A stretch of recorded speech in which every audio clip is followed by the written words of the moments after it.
Hello again, everyone. It's so nice of you to come and visit me on this very dreary, very cold day. Don't worry, I've got the fire built up and a lot of great stories for you today. So, welcome to Cozy Horror with me, Dr. Plague. Get settled in and we'll have some great times and some great stories. I've picked out 5 of my best and I hope that you enjoy them. This first one is quite a tale, and I honestly can't imagine where it came from. It just sort of popped into my mind one day. It's not really scary, more, I don't know what to call it, but it's an interesting story, and I feel it's one of my best. So let's hear a little story about the last mayor of Eden. It all began with the closing of the Walmart. The Walmart was not the catalyst for the death of Eden, but it was the final death throes of a dying town. Eden had never been what you would call a bustling city, with a population that topped out at about 75,000 in the mid-'80s. The city had undoubtedly seen its heyday. The coal mine had finally panned out in '95. The calculator factory had likewise played out in 2002. The paper mill had lasted a while longer, shutting its doors in 2016. That had been the end of the major industry in Eden. The town had continued, of course. The downtown had done a fair bit of business with the summer people who came through. People from out of town always wanted to pick up a summer house or move to the outskirts to get away from it all. Despite the small spikes, the industry was going, and a lot of the people left when the paper mill closed down. Those who remained were the sort of people who couldn't have been blown out with dynamite. They were oldsters who had been there since they came back from World War II or Vietnam, dyed-in-the-wool capitalists who continued trying to bring industry to the area, and real estate people hoping to get one more dollar out of the dying town. Even some of those latter had to take a firm look at what they were trying to sell, when the one seemingly solid job market finally closed up shop. The people of Eden didn't seem to mind, though. Quite the contrary. They were glad the last corporate giant was gone from the area. They talked longingly about getting back to the good old days, and how this would help the waning business on Main Street to thrive again, without big corporations keeping their boot on the throat of the little man. Greg did not agree. For one, he'd been working at the Walmart since he got back from college in 2009. It had been keeping food on the table and the lights on in the dingy apartment that he'd been renting over Abigail's drugs for the better part of a decade, and that's how he liked it. They got the majority of his paychecks, too, and they might as well have been a company store the way Greg looked at it. Even so, it was convenient to have everything within easy reach. The second thing was harder to quantify, but was something that the philosophy teachers at the hoity-toity college he'd dropped out of would have understood all too well. Corporate giant or not, Walmart did not pull out of a thriving town that they could still make money in, as a rule. Watching the semi-trucks with the Walmart logos on them drive for the outskirts of town was like watching the axe-wielding vehicles drive out of the remains of the forest at the end of the Lorax book his mother had read to him as a kid. They had sucked the land dry like a vampire, and now it was time to get out while the getting was good. "Decided where you're going to go work now?" Patty asked, coming up on Greg's side and startling him. I don't know," Greg said morosely. "Abby's been trying to get me to work at the drugstore since Rachel went to college, but she just doesn't pay enough for me to live and eat." "Well, since she's your landlady, maybe she'll give you a little discount if you work for her." Greg laughed at that. The thought of Abigail Worthy giving her own grandmother so much as a nickel off her rent was a laughable prospect. That old biddy would probably haggle with the undertaker when it came time to put her in the ground, and then lodge a complaint for me on the grave when he put too little dirt on top of her coffin. He and Patty chatted for a little bit, making small talk as they watched the town disperse in the now empty parking lot of the supercenter. As the crowd thinned out, Greg stuck his hands in his pockets and told Patty he'd see her around. He walked away from the Walmart, his car having long ago been sold due to lack of use. When you never left town, what good was a car? He'd come back from college a month before his dad died, and had still been there a year after when his mom had told him that she was going to live in Florida with his aunt. He'd moved into the studio apartment over Abigail's, and sold his car the same year. The little hatchback had been great when he'd been putzing around Burbank, but now that everything was in walking distance, it seemed as useless as tits on a boar. He'd gotten about $5,000 for it, and coasted a little until he got the job at Walmart.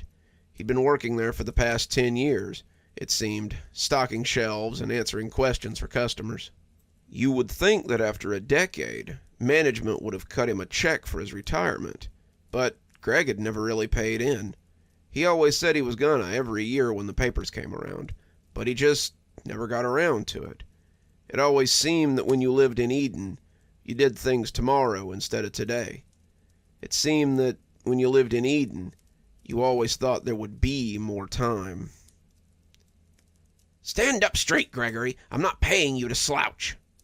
Greg sat up and stopped leaning on the glass cabinet that was full of blood testers and diabetes equipment. He'd been working at the drugstore for about 2 months, and he hated every minute of it. To his surprise, Abigail had indeed offered him a discount on rent, but only if he would work for the 14 hours a day that the shop was open. So, from 5 a.m. to 7 p.m., closed on Sundays, Greg stood behind the counter and helped old ladies pick out constipation medication or helped old gents find exactly the right size of Depends for their bony asses. It wasn't glamorous work, but it paid his rent and kept a bit of food on the table. Aside from selling drugstore things, the widow Abigail also sold a little bit of gas station food that was just affordable enough for Greg to avoid malnutrition. He had asked her once about an employee discount, and it was the hardest he had ever seen the old biddy laugh in her life. When the bell rang over the door, Greg looked up and smiled when he saw Patty coming in. Patty had been coming by the drugstore more and more often now that she knew Greg worked there, and she was a nice distraction from the monotony of his job. She had gotten a job down at the Quick Lube on Main Street, and it seemed that her hands were always caked in grease no matter how many times she washed them, her nail beds oily with the sweat of her labor.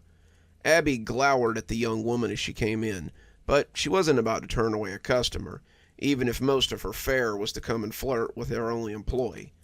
Greg was not unaware of Patty's flirtation, but she really wasn't his type. Not that Greg had any right to be picky. He liked her all right, she was a good friend, but the thought of laying in bed with her in the way he had lain with some of the girls that he'd gone to college with made his skin crawl. His mother had always said, "Don't take anyone to bed in Eden, 'cause you're likely related to them," and he supposed it was something that had always resonated with him. "Did you get any of that lava soap I ordered?" Patty asked, and Greg reached under the counter and pulled out a brown bag with 3 bars of the funky orange soap inside. "I gave you the buy 2, get 1 free discount," Greg stage whispered, as he cast a suspicious eye over to the widow. "So generous," Patty said, pretending to blush. "Let me make it up to you after work and take you out for a slice of pizza." "Can't," Greg said somberly. "I'm doing inventory tonight. I'll probably be here till after midnight." Patty looked disappointed, but rebounded quickly. "Some other time, then?" "For sure," Greg said, and Patty paid for her soap and left with a little wave over her shoulder. "I don't know why you keep stringing that girl along, Gregory," Abby said as the door closed behind her. "She's the best thing you're likely to find in a dying town like Eden anyway," setting the barb like she always did. "My mom always said never take anyone to bed from Eden," Gregory said as the widow swept her way around the aisles, "because there was a pretty good chance you were related." "I'm not sure anyone in town would reproduce if they took your mother's maxim to heart," the widow said solemnly, going into the back to do some other sort of busy work. Greg let slip some of the words that his mother or the widow would have swatted him for if they'd been within earshot. He'd been going to Gino's to get his usual BLT and tomato soup, and the chicken noodle soup that the widow loved so much, for the last 2 months, and it had become a part of his daily routine. Miss Abigail had become fond of the soup since taking to her bed, and she didn't seem to complain as much when she had a bowl of it to hand. She'd been sick for about 2 months, and the doctor seemed to think that she might be for the rest of her life. It wasn't cancer or any of those trendy diseases that usually killed people. Nothing so grand as all that. The widow was suffering from regular old pneumonia, and it seemed like it was there to stay. He had come down to Gino's to get their lunch, only to find a close sign on the door, and the windows dark and uninviting. "They left town last night," said a familiar voice, and Greg jumped as Patty startled him again. "He was just open yesterday," Greg complained. "The least he could have done was told somebody." Patty laughed at that. "Greg, I think you were the only one in town that didn't know that Gino's was closing. He was serving you, me, and your boss, and that was it. Everyone else is either too broke to eat there or already gone." Greg looked around and seemed to notice that Main Street was looking a little emptier than it usually did. There were more empty businesses than open ones these days, something that had started happening about the time the Walmart closed a year and a half ago. People had expected it to breathe new life into the town, but really it just stopped a lot of summer people from coming at all, and led to a lot of the businessmen that had been planning things in Eden to pull up stakes and leave town too. Greg could see people milling about as they went between shops, but they were like heat illusions as they moved listlessly between the few open places and the restaurants. "How many people do you think are left in town?" he asked Patty on a whim. "I'd say less than 5,000. Daryl's talking about closing up the grease pit and moving it to Perkins with his mother." Greg was shocked. He's operated that garage ever since he came back from the Gulf War. Yeah, and most of the guys who came to him to get their cars worked on or their oils changed were in the Gulf War with him, too. Most of them are dead, left town, or the government took their driver's license, and they can't drive anymore. "What will you do?" Greg asked suddenly, a little bit nervously. He was aware that Patty still had romantic intentions for him, and even though he didn't want to date her, he certainly didn't want to lose what was likely his only friend. "You think Abigail would hire me? I hear she's got a real slouch working for her right now." "Ha ha," Greg said sarcastically. "She might, but certainly not for anything you could pay your rent with. She hasn't been doing too well lately. I think..." He looked uneasily back at Gino's before finding the words to properly express what he was thinking. "I think she might be dying, Patty." "You could be so lucky. They say she came over in the wagons when they first settled this place. The widow Abby is tougher than a boiled owl, and she'll probably outlive all of us." As Greg looked at the empty diner, he certainly hoped so. But in Eden, it often felt like you could shit in one hand and hope in the other, and see which one filled up quicker. "Gregory," the widow said as Greg blundered by on his way to the drugstore, "come in for a minute. We need to talk." Greg sighed as he turned to walk into her bedroom. This sounded like a "hey, I'm firing you" speech waiting to happen. Greg didn't understand how she could. He was her only employee. He basically operated the store by himself. If she fired him, there was no way she could get out of bed and man the shop by herself. She'd been living with the pneumonia for the last 5 months, and every day that dawned, with Gregory hearing her watery cough, was another day he knew he wouldn't have to call the coroner to come get her. As he pushed the door to her room open, he grabbed one of the masks from beside the door. He wasn't worried about catching anything from her, but what he might pass on to the frail old woman. The whole room smelled of sick, the sweaty aroma of a body too tired to take regular baths, the smell of old food that hadn't been removed, the stench from her bedpan that he would have to take with him when he left, and the wet smell of phlegm that she constantly hacked into a napkin. She breathed heavily, like someone whose lungs are full of lake water, and she smiled sardonically when she saw Greg.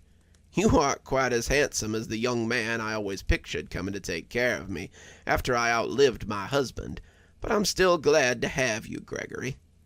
He smiled as he took her hand, holding it gently. "If you're well enough to be sarcastic, then I could really use your help downstairs," he said, enjoying their daily fencing matches. "I'm afraid there won't be anything to open for much longer, son. I just don't have the strength to go down those stairs anymore, and I fear it won't be long before I go to meet my first husband again."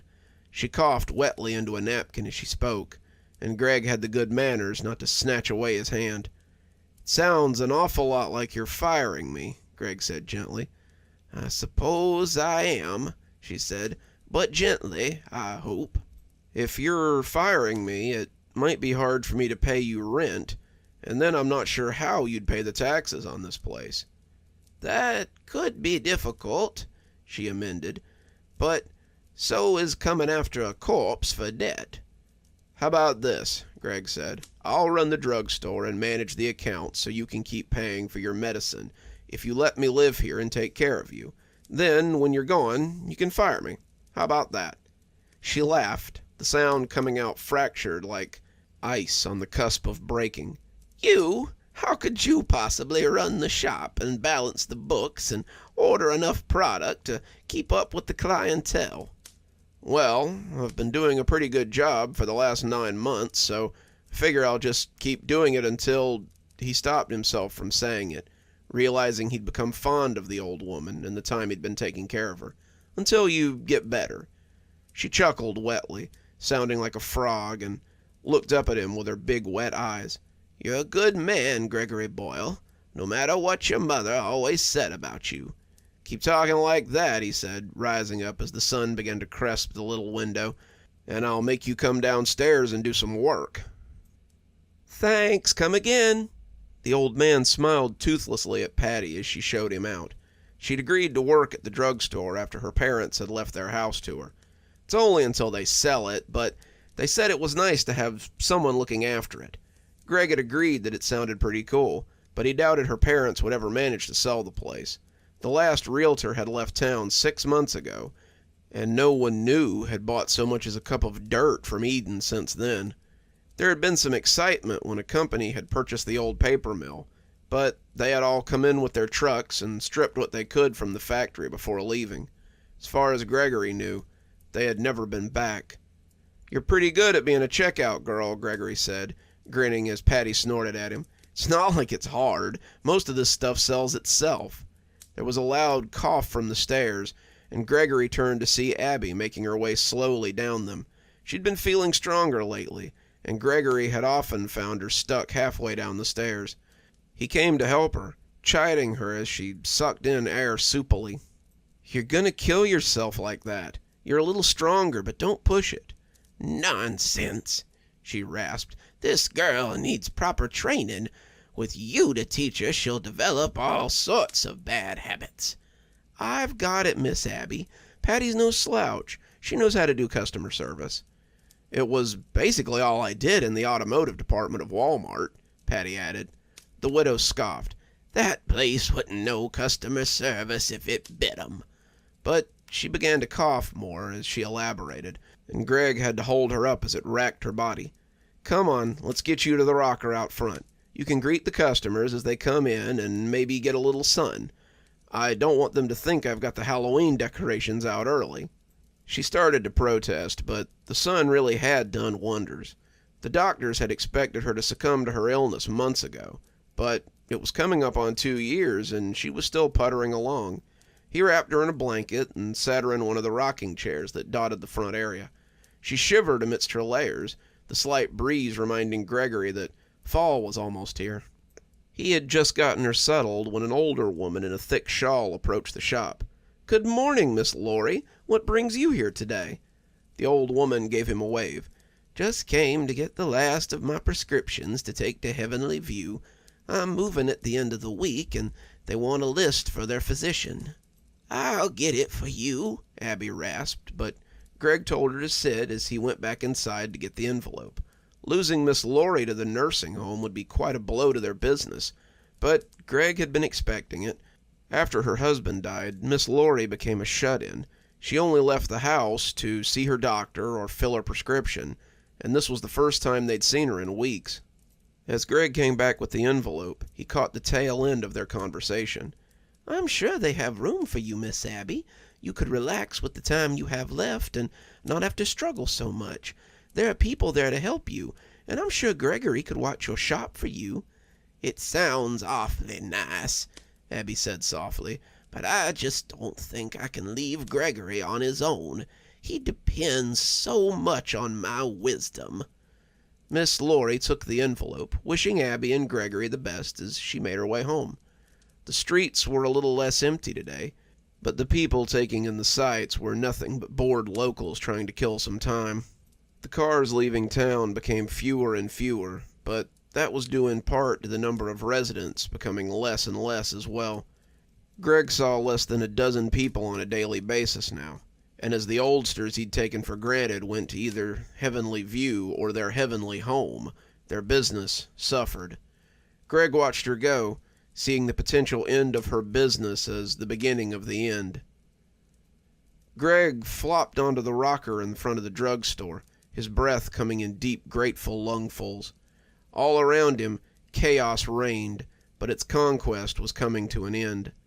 The fire trucks had taken longer than expected to arrive, Eden's own fire department being little more than 2 volunteers these days. They had both been at home when the fire started, and they had arrived only a little before the trucks from Perkins. It could have been a lot worse. Would have been, in fact, if Greg hadn't smelled the smoke and called for help. As it stood, only 6 buildings had been burned out, their gutted husks looking forlorn in the blinking lights of the fire trucks. Another 4 were damaged, but all 10 had been empty, except for the hardware store. Greg could see Gabriel sobbing quietly on the porch of his father's legacy, the rustic old shop now a burnt cinder that would never rise again. Greg wanted to go to him, especially after all the work he'd done to keep the rest of Main Street from burning, but he was too bone-weary to do much else but sit and be glad that he wasn't crying over a burnt husk too. It had all started at the old ice cream parlor. The building had been abandoned for years, closing up shop right around the same time the Walmart had. That had given the rats that now occupied the space plenty of time to chew on the wires and ruin the electrical box. Greg couldn't prove that that's what had started the fire, but when the smoke woke him up, the peeling white exterior was in full blaze. He'd called the fire department and been redirected to the station in Perkins. As he came out onto the porch, Gabriel was already using one of the big wrenches to pry open the fire hydrant. "Help me!" he gasped through gritted teeth, and as Greg took hold of the wrench, the two had water shooting out in no time. They had just managed to smother the worst of the fire at the parlor, when the empty store beside it blazed to life. The next hour became a series of tossing water onto smoldering buildings, only to see the one next to it go up in flames. The old buildings were just so dry, and the summer had been a hot one. The wooden storefronts were little more than kindling to the hungry flames, and even some of the brick fronts began to smoke as their windows shattered from the heat. The trucks showed up, after the 2 men had been joined by a pair from the gas station down the road, Greg having played firefighter for half an hour by that point. The firefighters looked miffed that the 2 had opened a hydrant, but they hooked up anyway, and seemed better equipped at dousing the remains of their once beautiful Main Street. As the trucks rolled away, Greg squinted at the first light of dawn as it crested the broken pavement. He staggered inside, reaching to turn the sign around before realizing the futility. There would be no business today, not with all the smoldering buildings on the street. "Abby, I don't think we're opening up shop today. I'm bone weary, and debris is going to make it impossible to get up the street." He expected her to rasp at him. She was always up early, but he heard nothing. He moved closer to the door, knocking on it, but he still received no answer. He knocked again before pushing inside, seeing her buried beneath her blankets like a small bear. She looked so peaceful, her usual ragged breathing sounding much better today. She usually coughed every 4th breath, but he hadn't heard her cough at all since he'd come in. "Come on, don't be mad. It's been a really long night, and I'm dog-tired. There's no way anyone's going to—" As he got close, he noticed that her breathing wasn't clearer like he'd thought. He'd been so tired that he'd overlooked her lack of coughing and wheezing, thinking she might have finally gotten better. It seemed he was right, as was her doctor. He had said that she would keep the pneumonia for the rest of her life. It appeared that now she was cured of it. She neither wheezed nor rasped, coughed or railed. She lay as peaceful as she had when she was a girl. Her breathing wasn't clearer because she was better. Her breathing was clearer because she wasn't breathing. Greg didn't sleep at all that day, and the trucks from Perry had barely passed the county line when he called for an ambulance he knew would arrive much too late. There were only 10 attendees at Abby Worth's funeral. Greg, Patty, and Mayor Daniel were the only 3 from town, the rest being friends from outside Eden. Abby had a simple service. Her plot in Mount Pleasant was arranged the same year her husband had died. She was laid to rest beside him, and when the mayor agreed to follow Greg and Patty back to the apartment, they were flattered to have him join them for dinner. "You know, she left it all to you," the mayor said, making appreciative noises as he ate the meatloaf Patty had made. Greg almost choked as he looked at the man. "How do you know that?" "I'm the only notary and lawyer in town. She came to me after she got sick and told me she was leaving it all to you. She didn't have any other family. Did you know that? No matter, I guess. You and Patty here are 2 of about 90 residents left in Eden." That took Greg by surprise. How are there so few? Fire last week made the remaining businesses on Main Street rethink staying. They see the unoccupied buildings as a liability. Most of them sold their shops and moved to Perry or DeCroix. The outliers will be gone at the end of the year. None of them have signed leases for the next year, and by January this place may be the only business in town. The 3 sat eating in silence for a few minutes, letting it all sink in. It seemed that Eden, too, was gasping out its last. "I figure the Jim brothers at Jim Petrol will sign up for another year, but I doubt I'll be here to see them close up shop next year. My term ends in May, and whether nepotism elects me mayor again or not, I'm leaving for Montana. My mother's properties sat empty for too many years, and I think I might be ready to retire to the mountains." He excused himself after that, thanking Patty for the meatloaf as he left the 2 of them in the little apartment. The 2 ate in silence, their grief palpable as they quietly mourned a woman they had both grown close to. "Did I tell you?" Patty finally said, looking up from her laborious task of herding her green beans into a corner. "Someone finally bought Mom and Dad's old house." "Oh?" Greg asked, his mind trying to punch through the film of grief to realize what this meant. Who's the lucky owner?" "State Road Department," she said, managing a small, painful smile. "They bought most of the houses in that area. They're starting work on a highway project that will cut the time from Washington to California by hours. It's bad news for Perry. It'll cut a lot of the little roads out of the equation and give them a straight shot to the coast." What she didn't say was this would also be a huge detriment to Eden, but that hardly seemed to matter. Where will you go?" Greg asked, his food forgotten at the prospect of being one less in a town of ghosts. "I don't know," she said. She was standing at the sink, and Greg could see her in profile. She looked lovely in mourning, a woman that any man would have been lucky to have the love of. She was dependable. She was hard-working. She was kind, and, worst of all, she seemed to put her own happiness aside for Greg. He knew she would give him that love, that she would stay with him in this tiny apartment if he asked her to, but he also knew that it would be selfish to ask. In the movies, Greg would ask her to stay, and they would embrace and kiss, and soon their children would be running through the streets as they watched happily from rockers on the front porch. She seemed to be waiting for just that, but Greg couldn't give it to her. She deserved more than Greg's empty companionship. Patty deserved something more than Greg's fumbling platonic feelings. She told him good night a few minutes later, taking her Pyrex dish and leaving through the familiar stairs. Even in his grief, now elevated by the loss of his friend, Greg wasn't blind to the sobs she tried to muffle. Greg came awake like a hibernating bear, the loud banging on the door enough to wake the dead. Someone was really walloping it, too, slamming their fist against it hard enough to rattle the glass, and Greg came tentatively out of bed. He was wearing only a shirt and jockey shorts, his mid-30s belly hanging over the waistband as he crept from the bedroom and into the living room.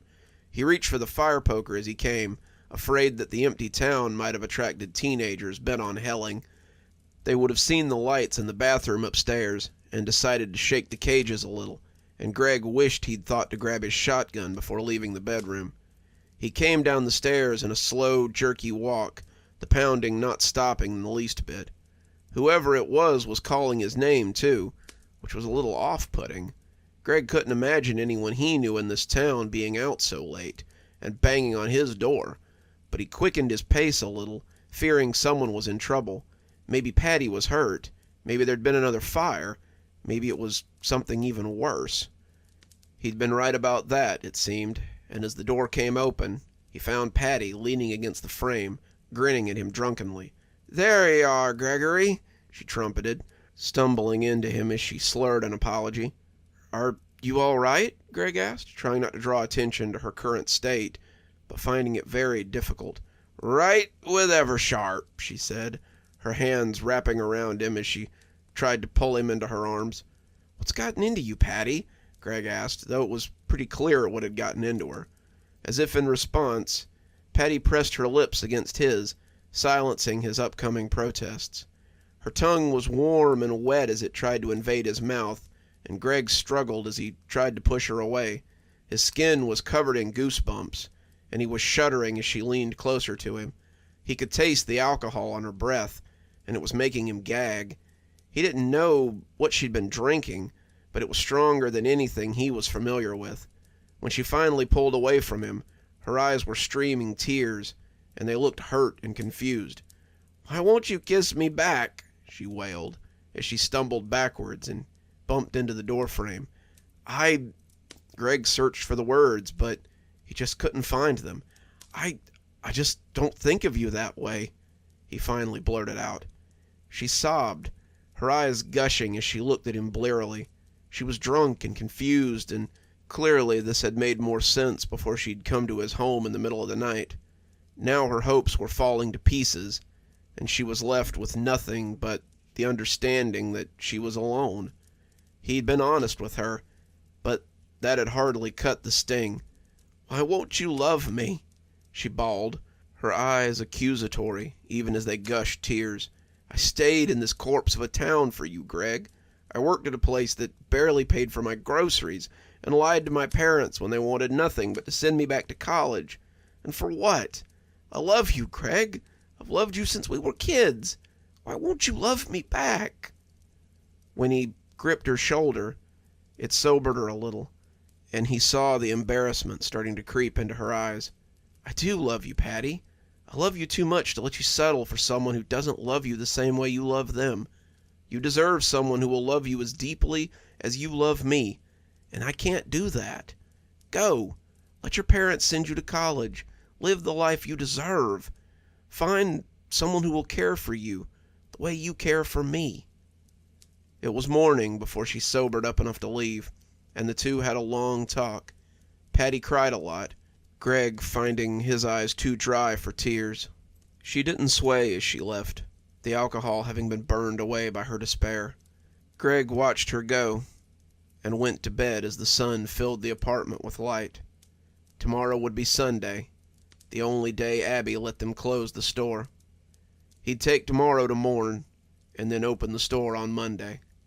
It seemed appropriate somehow to take a day for himself before getting back to the only thing he was good at. Greg sat on the front porch of Abby's Drugs, the snow coming down as it coated the cracked and pitted streets of Eden. It had been 20 years since the widow Abby Worth had passed, and he was still living in Eden, if you could call it living. His hair was now the silver of falling snow, his eyes not as good as they had been, and his legs shook a little when he walked. That didn't stop him from tending the garden that he'd begun growing on 5th Street, or the other on 6th Street, that had borne corn every year since Patty had left. He had a letter from her somewhere upstairs, in the drawer where he kept his prized possessions. She had sent a few others, a wedding invitation, a birth announcement, and a few Christmas cards, but he hadn't received anything from her in 4 years. She would be old too now, and Greg wondered if she might have died. He coughed as he watched the snow, bending double into the rocker as he spat phlegm into it. It sounded as bad as the widow's had, and he didn't need a doctor to tell him that he was dying. It had started as a cough, just a dry thing that was better some days than others, but it had grown wet and rough, and now his breathing was soupy and worrisome. He supposed it would probably kill him, and he found that the idea didn't bother him all that much. He could feel the cold weight of the gold key he wore around his neck, and he smiled as he thought of the day Mayor Daniel had come to say goodbye. He had lasted longer in the town than he'd thought, outlasting the Jim brothers by a whole month. Their contract with Exxon had been canceled when they couldn't pay their gas bill, and without the gas, they had packed up shop and headed to parts unknown. By then, there had been about 60 people on the outskirts, and no one in the town proper. Days would go by between people sightings, but there were still a few who came to the drugstore. It wasn't until the outlying farms and lands began being annexed by the surrounding towns that Mayor Daniels had decided to leave. Greg had looked up when the bell rang and nodded when he saw Daniels walk in. "Something ailing you, Mayor?" he asked, but the graying man had shaken his head. "Not the mayor anymore. I'm heading out, I think. I'm not sure where, but I think Eden is all but played out." He tossed the key to Greg then, the one that would open most any door or any building or storefront that was still good. The mayor's office, the sheriff's office, anything else the town deemed the mayor worthy of guarding. "Guess now you're the mayor, the last mayor of Eden. Wear the title with pride. If you leave, be sure to pass the key to whoever's still here." Greg had never gotten a letter from him, but the key had come in handy when it came to planting and keeping the power on. It also got him a small stipend from the state, which he used to keep the lights on Main Street burning, and some food in his fridge to keep him from starving. Greg hadn't seen anyone wander through Eden in years, save for a few cars that got lost on their way somewhere else. Sometimes ghost hunters or the curious came to visit, and Greg told them what town history he remembered as he tried to ignore their petty theft. They never took much. Anything worth anything was locked away behind one of those doors that his key opened. He supposed they would have it after he was gone, if they didn't mind a little grave robbing or corpse rifling. He coughed then, and when he took his hand away, his palms had red on them. As he looked down Main Street, he could see the collapsed remains of the old Walmart as it hunkered like a tired dog. He remembered standing outside it as he watched the trucks roll away, and it seemed like 1,000,000 years had passed since then. People called Eden a ghost town, and they weren't wrong. As Greg looked up and down the street, he imagined all the ghosts who must reside here. He watched a gaggle of old ladies wandering up the road towards the Baptist church that had burned to the ground 3 years ago during a lightning storm. He saw some school kids laughing up the road as they headed for the ice cream parlor that had started the fire all those years ago. He saw 4th of July parades, Christmas tree lightings in the square, summer days that ended with the sound of cicadas, scarecrow contests that the mayor had resided over dutifully. Greg thought he saw Patty and Abby waiting for him, and as the rise and fall of his chest slowed, he wondered if he might love her in the hereafter, as he never could in life. As he watched the snow come down around him, and the swish of his chair became slower and slower, he supposed he would find out. Some people would claim there's no real monster involved in that story, but I disagree. I think the monster is time, and maybe what it takes from us and what it gives back in the end. Speaking of monsters, though, this one's a little more straightforward. It's about that feeling we get when someone's watching us. The feeling we get when maybe we feel trapped or stuck. So, let's hope on your next outing you don't get trapped in the booth. I hadn't wanted to go to Applebee's, but my friends insisted. I'm not opposed to going out for a meal, but I hate going to Applebee's in our town. It's a gathering place for every half-drunk Chad and happy-hour drunk who doesn't have enough money to drink at the yacht club, but has too much class to go to the Tilted Stool. We aren't big drinkers. I mean, we like to tie on a few sometimes, but these guys get downright sloppy. We get a booth as far from the bar as we can, and it's still so damn noisy in there. By the end of the night, we're all yelling at each other just to be heard over the jukebox or the drunks. I spend the rest of the night with my eardrums pounding and my head ready to crack open. At least that's how it's always been until tonight. So, we're in the back booth, like always, when I see the guy. Mark was talking about some girl he was seeing from work, Frank laughing like a donkey. His latest drink bounced around, threatening to spill as he pounded the table, and I looked up from my cowboy burger, just in time to see this guy hunkered over his food at the end of the row. He was bent over his plate, top of his bald head gleaming, and the light overhead lit him like a wax sculpture. I'm not usually one for people watching, but this guy kind of stood out. He reminded me of a story from Temple, back when I still went with my parents. They told us a story about a guy who'd built a creature to get revenge, a golem, and that was my first thought when I saw this guy. That sounds a little harsh, but I only mean he appeared not like a man, more like the approximation of a man. He had a white button-up, a red tie hanging loose around his neck, and even from here I could see the sweat starting to pool under his arms. Despite the noise, I could hear him almost perfectly, too. At first, I thought he was eating his meal real loudly, bent over at the waist like a dog. But the longer I watched, the more I thought he might be crying. His shoulders were hitching in slow up and down jerks, and he appeared to be sobbing into his plate. I felt a little voyeuristic as I watched him. Poor guy was probably living what was the worst day of his life. He'd probably been stood up for a date or lost his mom, and here I was just watching. When Mark nearly leaned into my ear, I jumped a little when he spoke. "What you looking at, Pally?" He followed my line of sight and found the poor guy before I could. Whew! That's a guy who's got a date with a rope later. Frank turned to look, but winced as Mark kicked him. "Don't look! Ain't you got no sense?" Poor fella. Kinda looks like this guy that came into the gas station the other night. He comes in high as a kite, and when I wouldn't sell him beer, he just starts crying, and Mark went on, but I wasn't really paying any attention anymore. I felt a little bad for continuing to watch him, but I just couldn't turn away. Something about him was mesmerizing. It was like driving past a car crash and being unable to stop staring at the bodies on the pavement. You know it's wrong to stare, but you just can't stop. Frank was braying laughter again, and I could see our waitress contemplating whether to cut him off or not as she came to get our plates.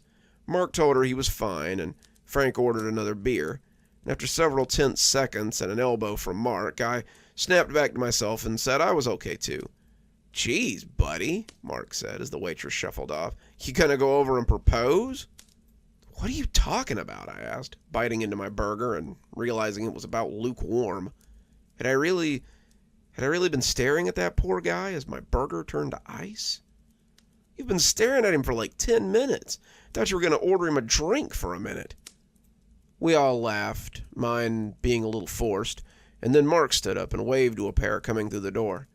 Jim and his wife Celine waved at us in turn, and Frank moved to our side of the table so the two lovebirds could sit together. They had been inseparable since college, and I don't think I'd ever seen one without the other more than a handful of times.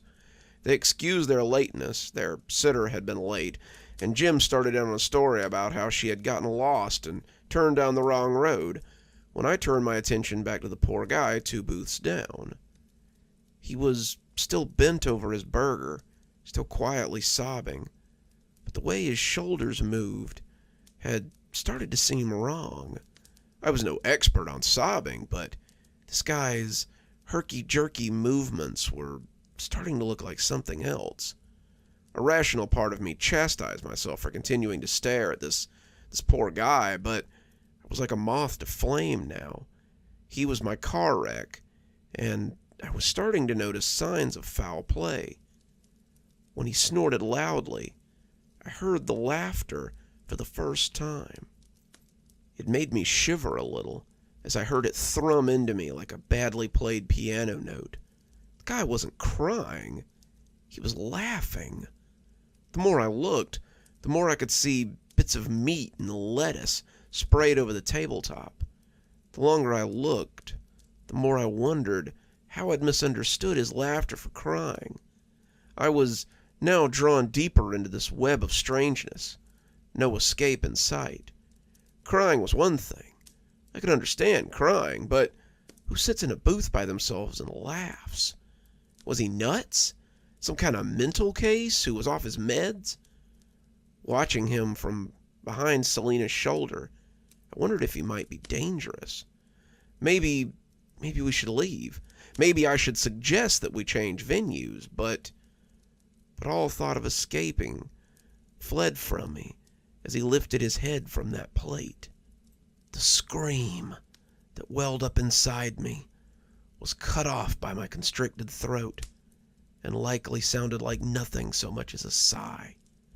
The man's face looked like a fantastic bit of prosthesis. He was like a piece of Halloween decoration that's just a little too realistic. The kind you worry might contain a person who wants to bite. His face looked like the front of a thumb, calloused and rippled with wrinkles or ridges. His eyes were like colorless slits, something slashed into his face with a knife. His nose appeared to be drawn on, like a cartoon character's. He was unreal, something that shouldn't exist in polite society outside of a circus tent. His mouth, though, his mouth was the worst. His mouth was full of long, needle-like teeth, reminding me of an anglerfish as it protruded from his thin lips. Those teeth looked like they would never close comfortably. From here, it looked like they would constantly poke at your lips and gums, and you would be in agony most of the time. There were pieces of meat on those teeth, red raw chunks that had been speared by them, and that's when I looked down at the plate.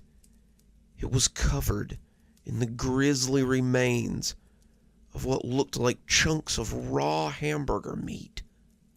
I doubted like hell that the staff had just handed this guy raw beef, but the alternative seemed even wilder. The alternative was that this man had brought his own raw meat from home so he could just consume it here in public. As the horror ran through me like ice water, I looked up to see those colorless slits observing me. The two of us just stared at each other for a count of 5.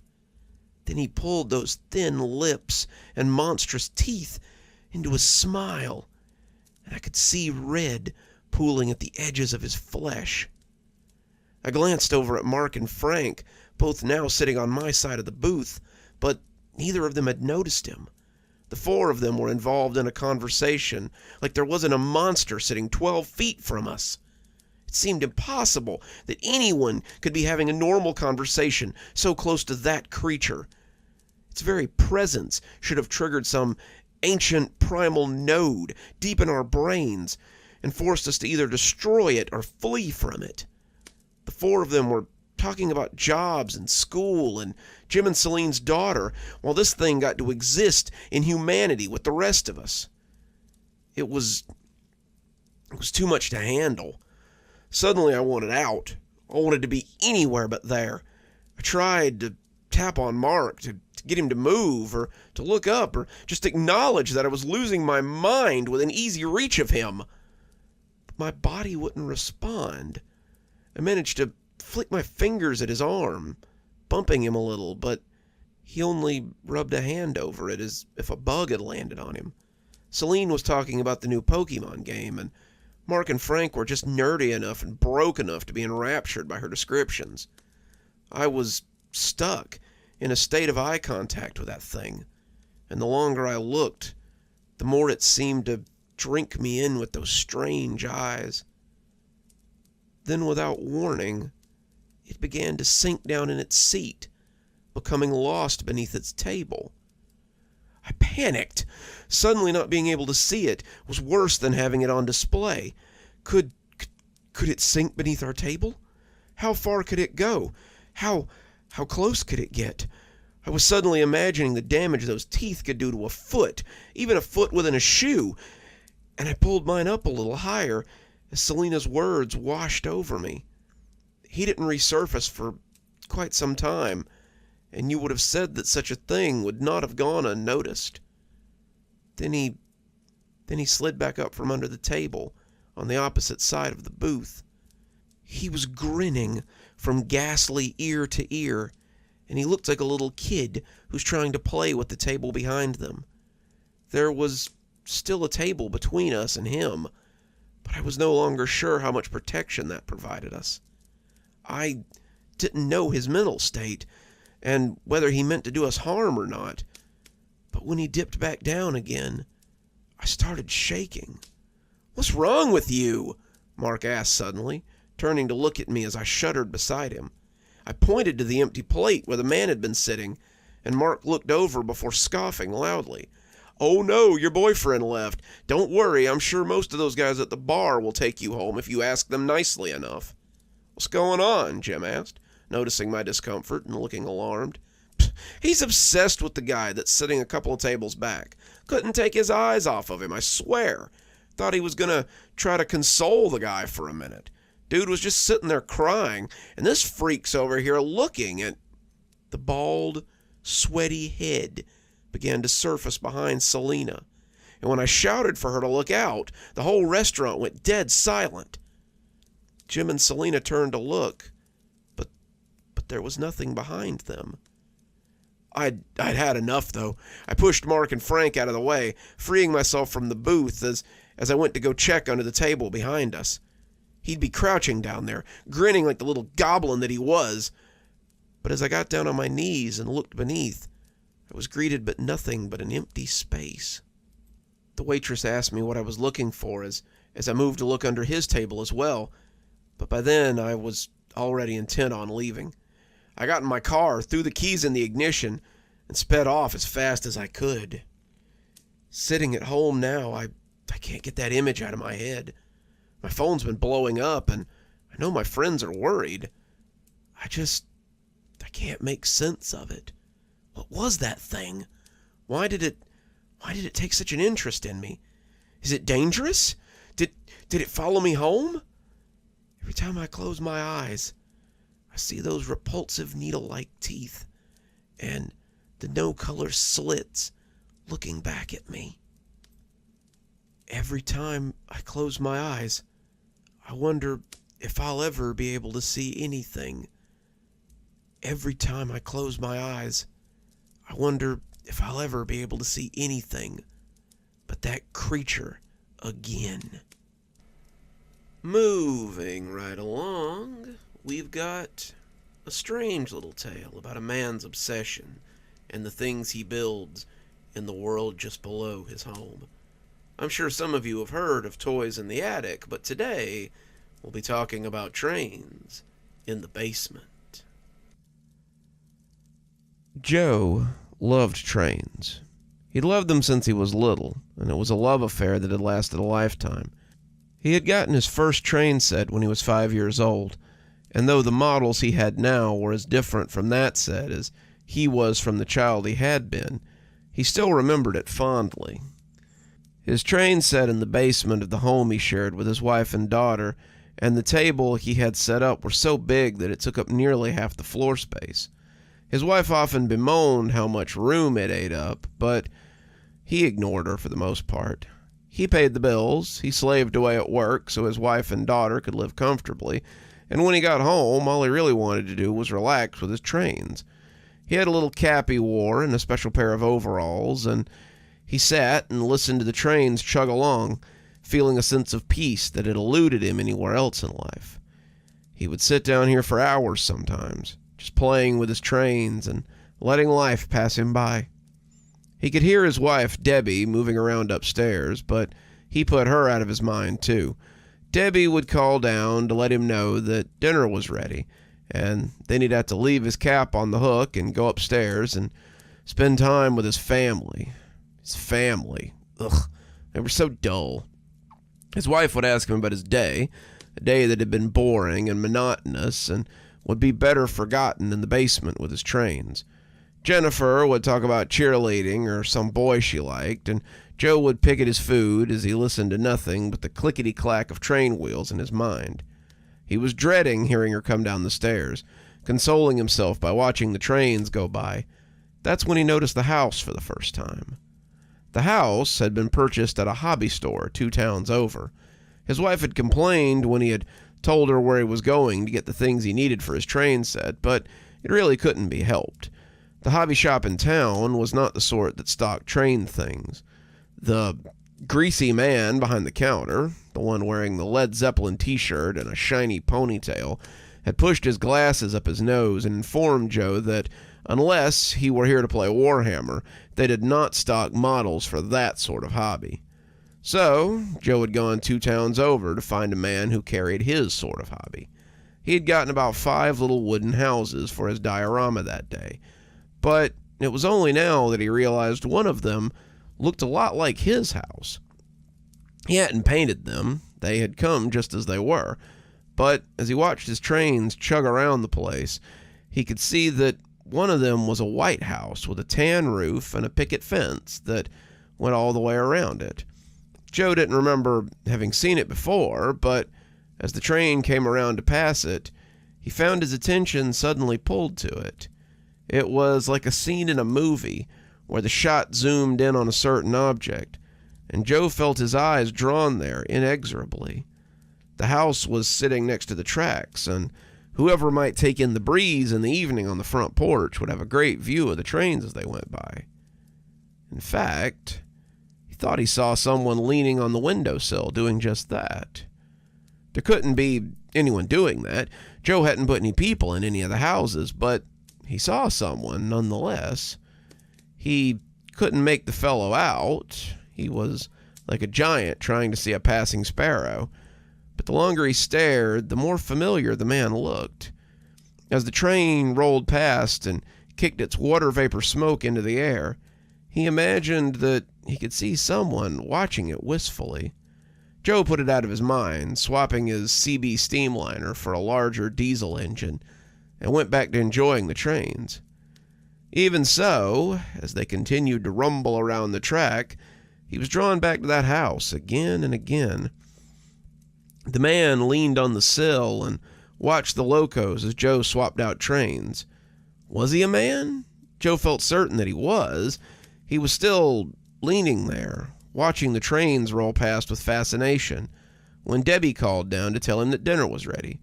Joe glanced at the stairs, momentarily drawn out of his daze, but when he looked back at the little man, he was gone. Maybe his wife had called him to dinner too, Joe thought with a snort as he put his hat on the hook and climbed the stairs. He'd have plenty of time after dinner to search for him again as he ran his trains on their endless courses through the landscape that he had created. And Martha said that her daughter got accepted into Ohio State. After all that bragging about getting into Dartmouth, her daughter couldn't get any higher than our own little state college. It just goes to show you what bragging gets you. Joe was plowing absent-mindedly through his mashed potatoes as Debbie prattled on about some friend of hers whose daughter was apparently too dumb to get into her college of choice.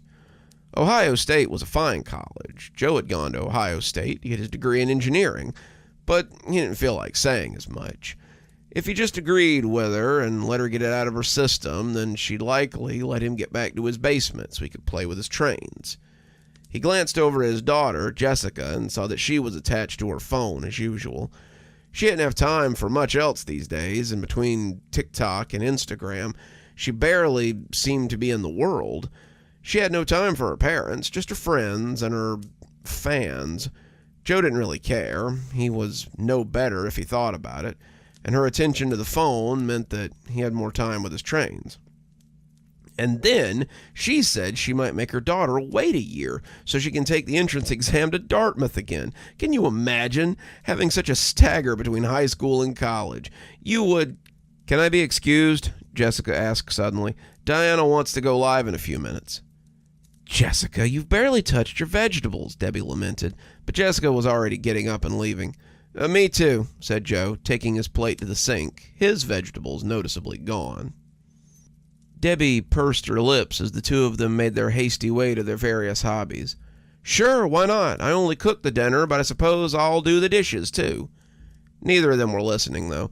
Joe was heading downstairs, Jessica taking the stairs to the second floor 2 at a time, and Debbie was left sitting at the table. She wanted to cry. She wanted to rage at them, but she picked up her phone instead. She had a message there, a message that made her smile, and soon her absentee family was as far from her mind as Martha or her dummykin's daughter. The trains thundered over the plastic track, making their way through the little town that Joe had built for them. He could have as many as 5 trains going simultaneously on this setup, if he wanted to. As long as he kept his eyes on the switching times, they would never run afoul of each other. In the beginning, Joe had been afraid to run more than 2 at once, but now he was comfortable enough to run as many as he wanted. He could run 5 without even thinking about it, and that made him feel proud somehow. It was a silly thing to feel proud of, but he found that he did. And why shouldn't you feel proud? The rail line sure can't run itself, came a voice from the model below. Joe jumped a little, looking around to see who was talking. He looked at the steps, but there was no one there. He stood up, his chair making a harsh noise as he did, but as he looked across the basement, he couldn't find anyone there either. The voice hadn't been very loud, like a voice from outside, and he looked up to the little window near the top to see if someone was peeking in on him. "Down here, hoss," came a voice from the model, and he looked down to see someone sitting on the porch of the house that had looked a lot like his. He didn't remember putting a rocking chair on that porch, but as he watched, it went back and forth, and a tiny little man watched the trains roll by. Joe leaned down, coughing as one of the trains belched smoke as it went by, and as he looked, he saw the weathered face and overalls of an old man. He looked like a farmer, what his dad would have called a corn husker, and he had a little pipe in his mouth that was making its own smoke. Joe leaned down beside the house, and if the man was bothered by the presence of a giant man looming over him, he never showed it. "'Bout time you noticed me. I've been waiting." Joe was speechless for a moment, trying to figure out a sense to the sudden arrival of this miniature man. Who are you?" he finally settled on. "Me? Why, I'm Bill Williams, remember?" Joe furrowed his brow. He didn't, but the name did sound familiar. The old man laughed. "Don't tell me you forgot your own town of Macklin. You built it, after all." Joe nodded. He had thought of the little town here as Macklin, named after the little town that he had grown up in, but he didn't think he had ever actually written anything down to christen it so. Come to think of it, the house here was where he had decided that Bill Williams would live. It was something he had been thinking about, as he planned to put down mailboxes outside the homes, and this was the house that he had planned to set the Williamsons' box outside of. Joe nodded slowly. "Yeah, I guess I had been planning to flesh the town out some. And not a moment too soon. We were feeling a little two-dimensional down here. Fred was just saying the other day." "Fred?" Joe asked. Bill cocked a finger at the house next door. "Yes, sir, Fred Murphy. He's only lived here since his folks passed a couple years ago, but we're real fond of him. He got his leg blown off in Korea, but he's got one of them new prosthetic legs, and he gets around just fine." As he said it, a little guy came out of the house next door and wished his wife a fond farewell. He had a pretty noticeable limp, but Bill was right. It didn't slow him down in the least bit as he went down the steps and climbed into a little blue Datsun Matchbox car that Joe had glued into place there. To Joe's further surprise, he started the car up and drove off down the road. "It sure was swell of his old man to leave him the hardware store down on 5th Street. Fred does a swell job of running it now, and we all thank him for it." The blue Datsun took its time as it went from the little red house beside Bill's to the hardware store about 3 streets over. Joe had made it from a kit that he'd picked up at Walmart around Christmas time, But as Fred climbed out and stumped towards the festive cardboard building, Joe thought it looked far more three-dimensional than he remembered. He'd been so busy focusing on Fred and his shiny blue car that he jumped a little as the post truck drove by, and a hand came out of the window to put mail in the box. "Right on time. Letter carrier Loretta is always so punctual. We were sure sad to see Charlie retire, but Loretta has been a great mail lady in his absence. Her daughter just got into Ohio State. Did you know that? We're all so proud of her. It's quite a school." Joe was practically kneeling beside the table as it all came to light before his very eyes. His trains weren't the only thing moving suddenly, and he saw people going to the shops and driving their cars over the streets. A little bell rang as a group of kids left the schoolhouse, heading for home. Some people went into the department store he had built on Main Street, while a few others went to the bank. There were homes to go back to, dinners to eat, TVs to watch, and Joe seemed to be master over all of it as he watched it all stretch out before him. Bill knew them all, every story, every home, and he regaled Joe with countless tales of their lives. Joe, for his part, was enthralled. He sat listening to Bill as the sun began to set outside the little window above his head, and when it became too dark to see, he reached up to pull the light cord, almost absent-mindedly. The Christmas lights he had strung above the model twinkled like stars, and Joe saw headlights wink on as people made their way home or out for other activities.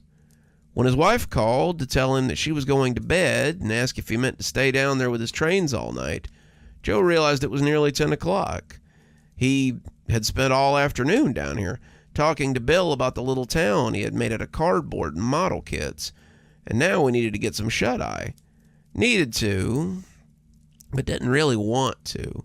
"Land sakes," Bill said, checking his watch. "I gotta get to bed. Sorry, Hoss, but we'll have to continue this some other time. Tomorrow, maybe," he said, and Joe thought he looked almost as hopeful as Joe was. Of course," Joe said hurriedly. I'll come down right after work." "Sounds like a plan to me. See you tomorrow, Joe," Bill said. He went into his house, and Joe reached up to turn the lights off before deciding to leave them on. Let the little people enjoy the stars tonight. Joe couldn't honestly remember a better week in his life. It had been hard to sleep that first night, his mind all a tizzy with the concept of a whole city in his basement, but he had finally managed to drop off. He had blown through his work the next day, finding joy in tasks that had been nothing but mundane until then, and he had finished early that day. He'd come home while his wife was out buying groceries and went straight to the basement to talk to Bill. The little man knew everyone in town, and Joe was so engrossed in his stories that his wife had come halfway down the stairs before he even heard her. "You're home early?" she said almost hopefully. "Yeah, I got done with my stuff early, so they said I could go," Joe said. They stood staring at each other as the smile slipped off her face.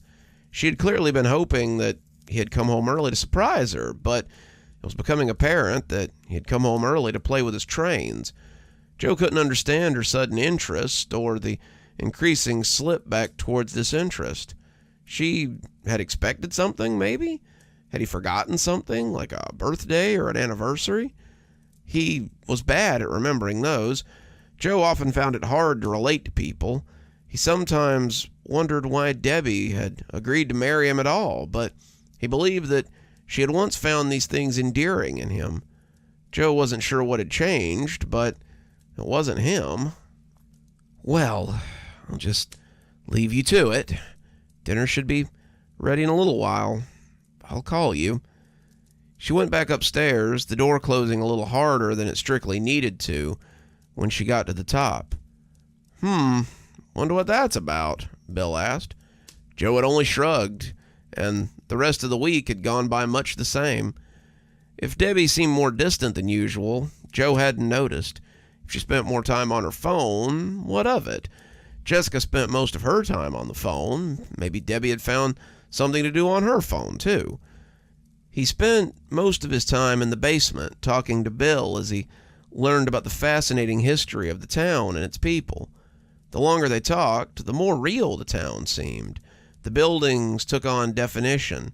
The cardboard surfaces became three-dimensional. The pictures on the outside seemed to grow, the barrels and bicycles and signs they bore, and the whole town came to life before his eyes.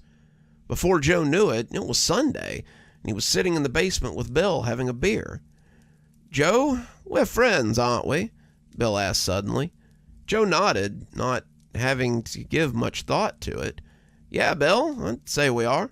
And friends tell people things they suspect might change their lives, don't they?" Joe nodded, a little slower, not sure where this was going. "Well, Joe, they say a man's home is his castle, and I believe your wife is trying to invite a dirty rascal into your castle." Joe's eyebrows knit together. "What you mean, Bill?"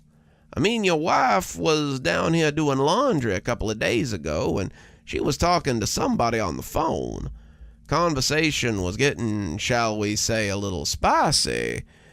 And I thought to myself, good for Joe. He deserves a little something extra. But when she called the fella by name, the name wasn't Joe.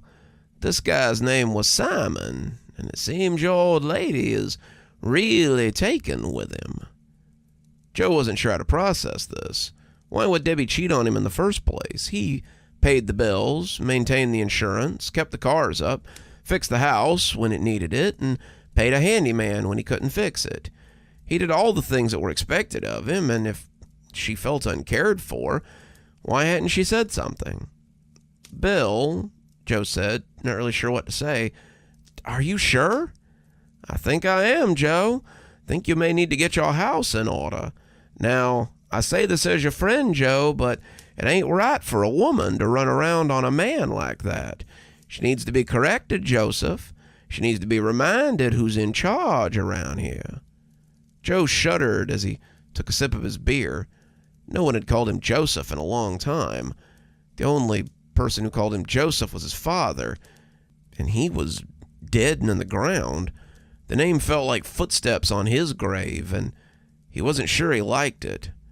Joe perked up his ears as he heard footsteps overhead, the clank of plates as they were set out, drawing him back to reality. Sounds like dinner's ready. I should go, Bill. Debbie will be expecting me." Sure, Bill said. "Man needs his victuals. Come back when you can, Joe. I'm not going anywhere." Joe went slowly up the stairs, watching the model get smaller and smaller as he climbed. He wasn't sure he would be back after dinner. Joe might have lost his taste for trains. Just a little bit.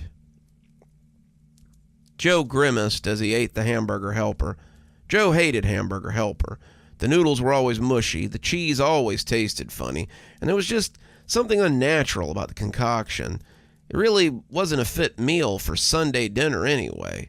Debbie usually made ham or burgers or something with some substance. He would be hungry again in no time after a meal like this. Jessica was picking at her food, but Debbie's was still untouched.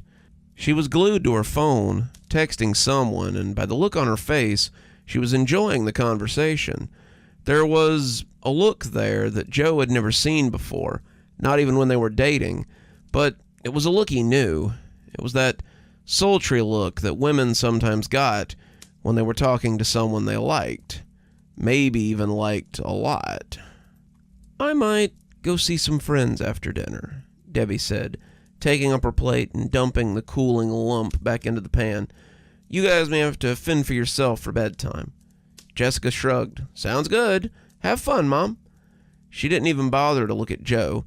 Debbie just went upstairs to get ready, leaving him to take care of cleanup. He was still scrubbing when she left, and when he asked when she would be back, Debbie just said not to wait up. Joe couldn't help but notice she was wearing her favorite dress, the black one without sleeves, and that this was usually a date night outfit. It had been a while since they'd had a date night, not since her birthday a few months ago, but Joe recognized the dress. He finished the scrubbing and grabbed another beer, heading for the basement again. He needed to talk to someone, and Jessica certainly wasn't going to be any help in this situation. The following week was so different from the one before it that Joe almost felt like he had whiplash.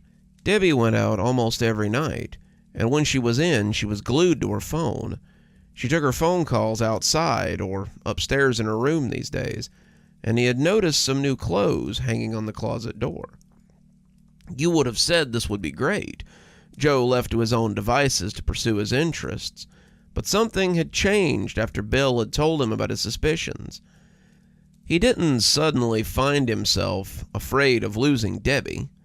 This wasn't a Hallmark movie, but he did worry about how this would change his routine. Suddenly, the prospects of not having as much disposable income, of having dinner late, or his responsibility, or having to worry about clean clothes and dishes in the sink, was a real problem. Then, of course, there was the little voice whispering in his ear as he sat in the basement, contemplating his situation. "She's making a fool out of you, Joseph, strutting around with someone else, probably already in his bed and violating her wedding vows. She's putting cuckold's horns on you, and that ain't right." Joe drank his nightly beer, the bottles becoming plural as the week went on, and thought about what Bill was saying. It's impossible, Joe said at first. "Why would she do such a thing? I'm a great provider.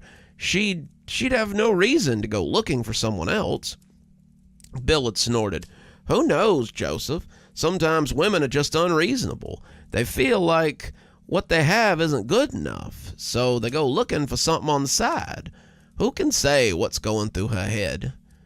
Joe didn't want to believe it, but he was slowly beginning to come around.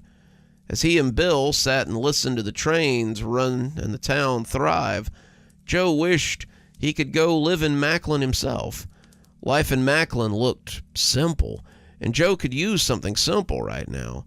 His life had become very complicated as of late, and he wanted to return to something more wholesome, a place where wives and daughters honored their father for his sacrifice, and dinner was on the table when he got home, a place where people were satisfied with their lot.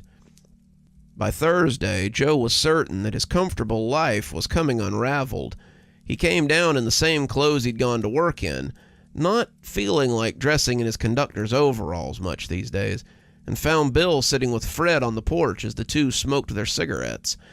They had been talking quietly as he came down, but they looked up and waved as he noticed them. "Got some bad news, Joe," Bill said, taking a long drag off his cigarette before letting the smoke out like some kind of a wrinkled dragon. "Your old lady had a friend over to the house today." This was news to Joe, since Debbie hadn't been here when he'd come home.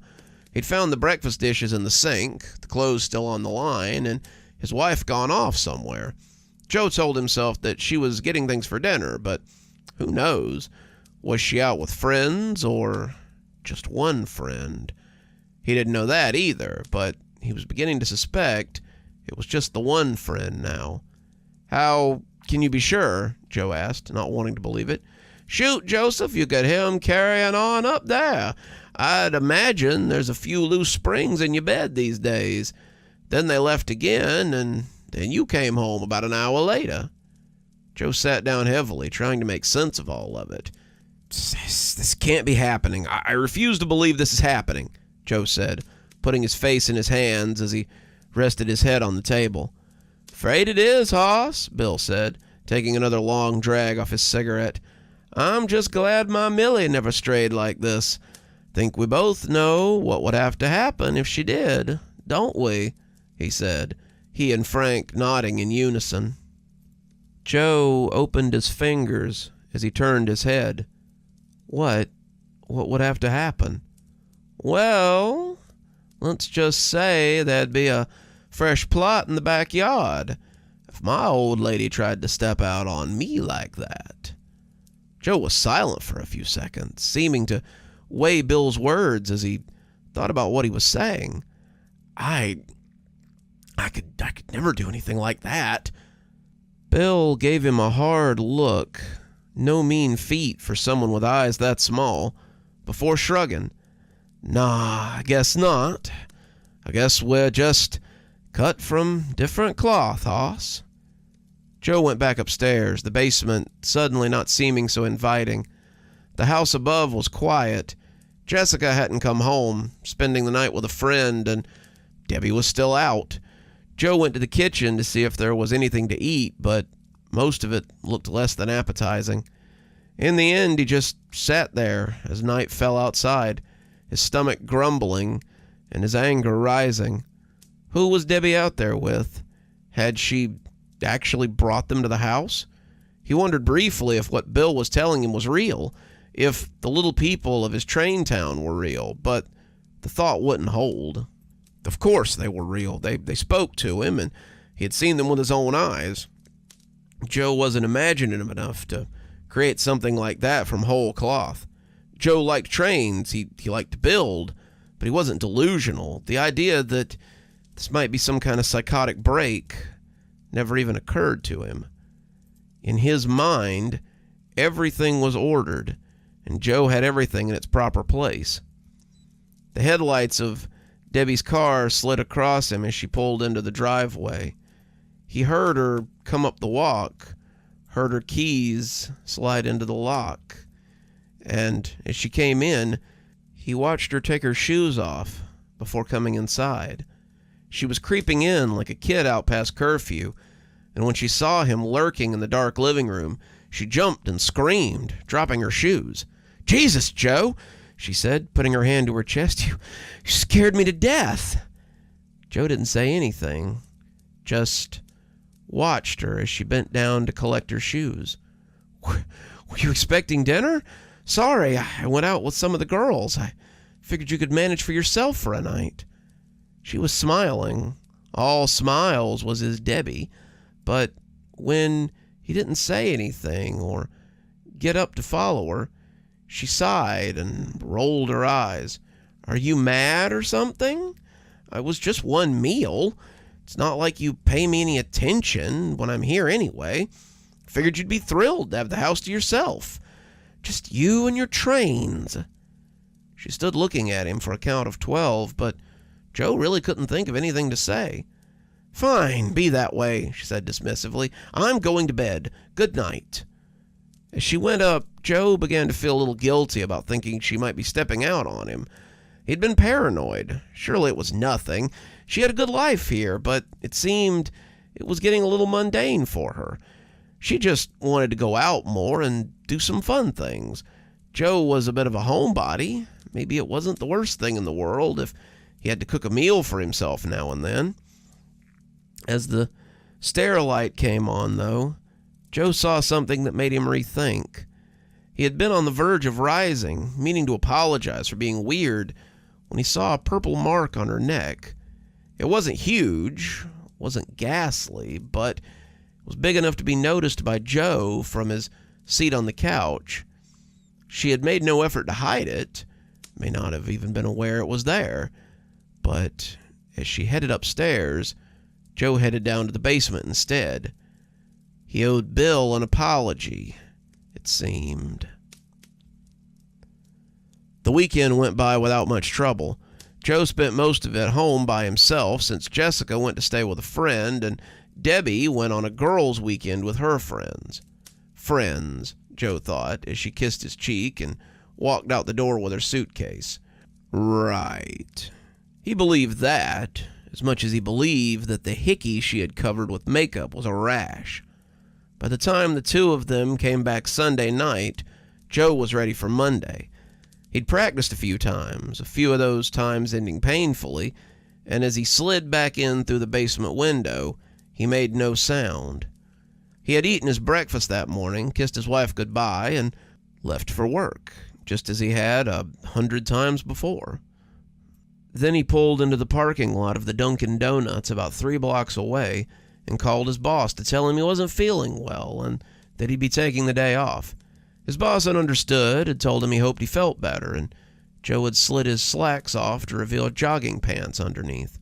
His polo came off too, revealing a tight jogging shirt, and he added a hat and some sunglasses before leaving the car and jogging up the road. When he came to his house 30 minutes later, there was already a car in the driveway. It appeared she hadn't wasted any time. As he came slowly around the side of the house, he could see the two of them embracing in the living room. Debbie with her hands all over a dark-haired man a little younger than Joe. Joe could have probably come right into the front door without them noticing, and they worked their way upstairs as he made his way to the basement window. He couldn't believe she was doing something like this in the living room, with the curtains open nonetheless. Anyone could see her. He was in through the window in a matter of seconds, and no one in the house was the wiser. As he came to the head of the stairs, he reached down beside the banister and felt for what he had hidden there. Joe wasn't a violent man, but he understood the need for home defense. His father had owned this particular shotgun since Joe was a kid. When he died, Joe had taken it to his house. Debbie hadn't liked it, saying that Jessica might hurt herself with it, so Joe had always kept it in the basement. He had thought it was stupid then, but now he was glad that she hadn't let him put it in the bedroom closet like he'd wanted. It would have been harder to lay hands on there. "Good luck," Bill said from the model, and Joe nodded to him as he made his way quietly up the stairs. He could hear them as he came into the kitchen, but the basement door had been oiled, so it wouldn't give him away. They would never know how many times he had practiced this, how many times he had crept from the basement to the bedroom. This would definitely qualify as premeditated if he was caught, and any investigator worth his salt would be able to tell. Joe didn't care, though. Bill had already let him know that this was something a husband did when he loved his wife and needed to let her know her place. That place, Joe knew, would be in the backyard by the oak tree. There were clothes scattered around the living room, but nothing too intimate. A sock here, a pair of stockings here, a shirt thrown across the couch, a shoe by the door, and all in line towards the stairs. They'd been busy already, and Joe wondered what she would have done if he had forgotten something and had to come back. Joe realized that she knew him too well, though. He never forgot anything. Joe was meticulous, driven by his routine, and he would have no more forgotten something he needed than he would have left without his pants. He stopped at the foot of the stairs, listening to them as they did their cheating on the floor above. It was shameful. She'd never made noises like that for him, even when he had been interested in things like that. She had mostly just lain there, dutifully, but it sounded like she was being more than dutiful for him. He stopped again at the midpoint as the stair creaked a little, but they were making too much noise by then. They didn't even hear as he slid the door open, but when he cocked the shotgun and pointed it at the pair of them, Debbie screamed in something other than passion. The gun blammed before either of them could make their case, and Joe was left standing there in the aftermath. Joe came running into the basement, slamming the door behind him and throwing the lock. He could see the flashing lights from the basement window, and he knew that they'd be coming down the stairs any time now. His plan hadn't been quite as well planned as he had thought, and now it was all coming apart. He had stood there in the bedroom, looking over what he had done for several minutes before he heard sirens coming from up the street some. There was no way they had already been called about the gunshot. Less chance that they were close already. Someone had to have seen him go into the house. Someone who had then heard the shots while they were still on the phone with the emergency services. Now they had his number, and he was out of escape routes. Joe went to the model, looking down at Bill's house as he tried to find the old man. For one terrible second, he was worried that he wouldn't be there, that it would have all been a trick or a delusion, and that he had done all this for nothing. No cars moved on the street, no people walked between the buildings, and as the voice came from the floor above, Joe started to shake. "Bill! Bill, I need your help! The cops are after me, Bill!" No answer. Joe heard something heavy hit the front door, rattling the frame. "Bill! Bill!" Bill said nothing.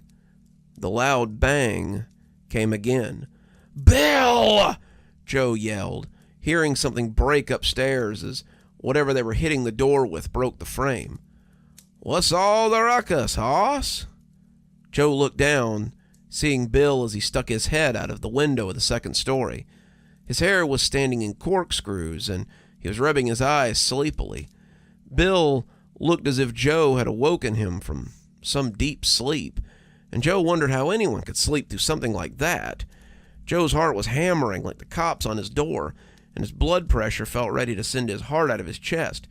"Bill, thank God! Listen, the cops are at the door. They're going to arrest me." "Oh," Bill said, leaning out the sill. "Well, that is a problem." The two were quiet for a moment, staring at each other, and Joe winced as he heard the door cave in under their blows and boots as they came into the foyer. "What do I do?" Joe asked. Bill said, the police upstairs telling Joe to come out with his hands up. "I suppose you could turn yourself in, let 'em know you caught your wife cheating, and just kind of snapped." Joe heard someone test the lock on the basement door before calling for help. "Aw," Bill said, "you could always come live here." Joe looked surprised. You mean in Macklin?" "Sure. You know, we've been looking for a conductor for the railroad. You could live at the railway house, drive the trains, and never worry about anything ever again." Someone drove a boot into the basement door, and the lock shuddered.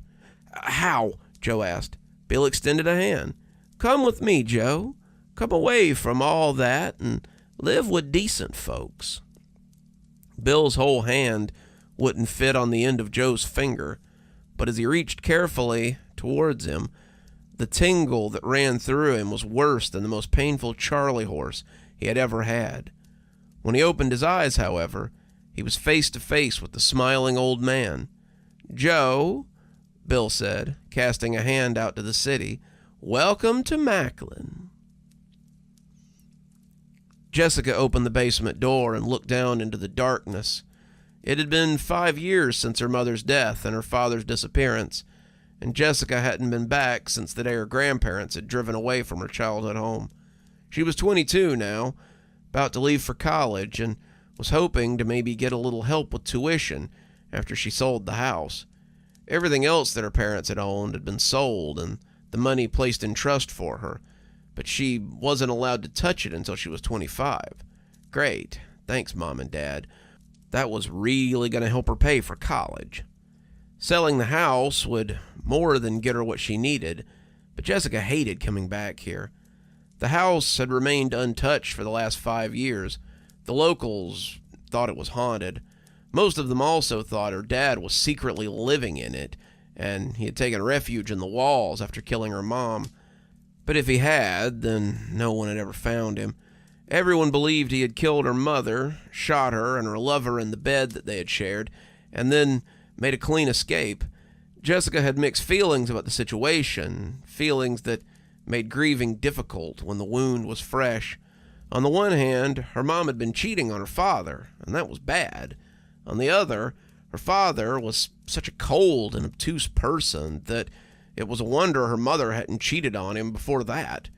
She had known her father for her entire life and knew little about him, beside the fact that he liked trains. She couldn't remember a time when he had ever shown interest in something that she had liked, or even a time when he had just asked her about her day. It was sad when the most interesting thing about your father was that he might have killed your mother. The basement looked exactly the way she remembered it. The washer and the dryer still stacked with clean, unfolded clothes. The shelves still held a random assortment of things, and the train set still took up most of the floor space. Jessica grimaced. She would have to do something about it if she was going to sell the house. Some of those trains could even be worth money, she reflected. As if hearing her thoughts, something made an angry scutter across the tracks of the little town, and Jessica squeaked before retreating back up the stairs. Nuts to this, she would investigate the basement another day, maybe when Randy was free to help her. The basement had always been creepy to her, and that hadn't changed with time in the slightest. She slammed the door and went to look at the rest of the house, leaving the basement to its own devices. Joe felt the breeze as the diesel loco thundered down the tracks. He pulled the cord and listened to the whistle blow as he waved to the passers-by who had stopped to wait for the train. He couldn't remember anything before he had taken up the cap and overalls that made him the conductor of the Macklin line, but he was sure it hadn't been better than this. No wife, no kids, nothing but train times and passenger schedules. Sometimes when he wasn't driving the train, he sort of remembered someone from before he had come here. A woman and a girl, a house, a boring job, a boring life, but none of that really mattered. Joe was happy, happier than he had ever been, and as he drove past Bill's house, he waved to his old friend as he sat whistling on the porch. They would have some beers later, Millie cooking them another wonderful dinner, and then Joe would wake up tomorrow and do it all over again. Yes, sir, Macklin was the best little town in the whole damn world. Looks like we're going from one train story to the next. So without further ado, let's hear about a weird little track in the woods. Let's hear a tale about track 54.5. Driving a train sounds pretty exciting, right? It's really not. When you're taking your licensing course, you get a sense of excitement. You feel like you're part of a long legacy of train conductors.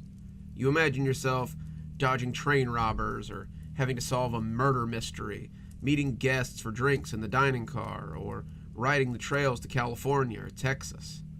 Well, in reality, you're mostly hauling cargo. Like many others, I found myself hauling freight cars through the dark at night. At this point in time, most things on the train come down to pushing buttons and trying not to hit people or things on the tracks.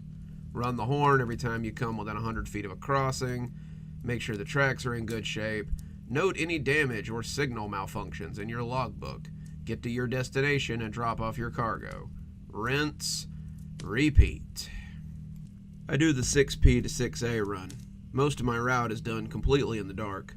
The train rolls on while I sit at the controls, and Roger would take over every few hours so I can stand out on the platform and have a smoke or eat something out of the fridge we keep in the back. We don't haul passengers. Well, cattle sometimes. So there's no dining cars or sleeper cars or people besides Roger to talk to. After tonight, I guess I won't even have Roger.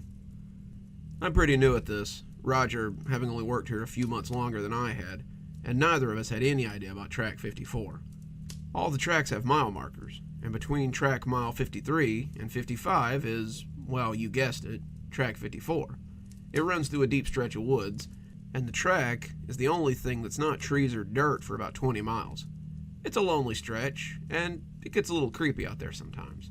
Roger says it's bullshit, but I could swear you can see things in the woods watching the train as it goes by. The good thing about the woods is that they're only 10 miles from the depot we use to drop off cargo. So, once you're there, you're almost half done with your shift. Tonight, though, was a little different. I was sitting in the passenger seat, browsing Reddit on my phone, when I heard Roger swear and cut the brakes on sharply. I braced and looked out the glass, sucking in my breath when I realized why he had stopped. It's not uncommon to get stuff on the tracks, trees or animals sometimes, but this was definitely something we needed to call in. There was a body laying on the tracks. Roger keyed up the mic and called it in. Engine 13 here on track 54.5, he said, looking at the screen, reporting a body on the tracks. The line went dead for a few seconds before someone came back from dispatch. Engine 13, come back. Did you say a body on the tracks? 10-4, human body on the tracks, said Roger. More static before someone came back over. A different someone than the young woman who had answered us. Is it living or is it dead? Roger squinted at it for a moment. Does it matter? There's a body on the tracks. It's the difference between calling the police and calling an ambulance, so yes, it matters. Roger sighed, glancing left and right at the woods before handing me the radio. Keep these numbnuts updated while I go check what kind of body this is. Then he climbed out of the train and moved to the front of the cab. I could hear him calling the person on the tracks and getting no response. The body appeared to be sleeping there, arms and legs splayed out over the ballasts, but I couldn't tell if they were breathing or not from the cab. Roger didn't seem to want to leave the side of the train and investigate, probably wondering if this were a robbery of some kind. It's not as common as you'd think for people to block the tracks and rob a train. Our cargo was mostly cement powder or cinder blocks, maybe some quarried stone or various other things like AC units or unrefined oil. It's not really something a train robber would get away with easily. The handpiece crackled back to life as the older voice asked if we were still there. I told him we were, and that's when he asked for our location again. The way he asked made me feel a little anxious. He sounded relieved that I had answered, but sounded hesitant to have my location. Track 54.5, I told him, eyes still on Roger as he walked closer to the body. Silence for a good 10 seconds followed. I watched Roger creep towards the man, almost comically. My eyes cut to the woods for a half second, thinking I had seen movement in the trees. Was it an optical illusion? The only light was the big headlight, and it made things in the peripherals look weird sometimes. Roger was nearing the tracks when the mic cut back on and made me jump. "Drive over it." I stared at the handpiece in surprise. "What?" "Drive over it. Get the hell out of there. No one's supposed to leave the cabin after track 50. Did no one tell you that?" I looked back up to Roger, who was poking the body with his foot, before turning back towards the train. "No, I've only been a driver for a few months. Roger and I..." But as I watched Roger coming back, I saw something long and white come galloping out of the woods and snatch him up. It was like nothing I had ever seen before. It looked like a collection of white pipe cleaners formed into some kind of weird animal and left in a backpack for a few days. It snapped up Roger in its mouth and was over the tracks and into the woods on the other side before I could get a good look at it. Roger was there 1 minute and then gone the next. Engine 13, respond." "Something got Roger," I yelled into the mic. He went out to check the body and..." "Get that train in motion, now," yelled the man on the other end of the radio. I pushed the button, threw some levers, and the train started moving again. I heard the wheels tear through the body on the tracks, a wet and meaty sound, and soon I had it back up to 45 miles an hour again. I felt my breath coming out in hitching gasps as the forest careened around me, but the creature never made another appearance. I could still see that thing as it cantered across the tracks. I could still see Roger's face creased in terror as it grabbed him and took him off into the woods. I suddenly doubted they would ever find Roger, ever find the body I had chopped up beneath my wheels, and I knew there would be no sign of the creature at all. When I pulled into the depot an hour later, there were people waiting for me. People in suits from the Department of Transportation. They told me I had done the right thing. They told me I had been very brave and had saved my company millions of dollars in assets. They made me sign a lot of things and told me to take some time off before coming back to work, if I still wanted to work, that was. They advised that I not talk to anyone about what had happened and made me sign some papers saying that I wouldn't. Well, guess I screwed that up, didn't I? It's been a week and I still see that thing when I close my eyes. I researched that stretch of track and the woods that surrounded it. There are more than a few strange stories about a creature that lives there. A hiker recently went missing, a man with dark hair and a thick beard who was wearing jeans and a blue t-shirt the last time anyone saw him. A man I would swear I saw laid across the tracks that night when Roger was taken. The line keeps calling to ask if I'm coming back to work. I just don't know if I can ever drive through those woods again.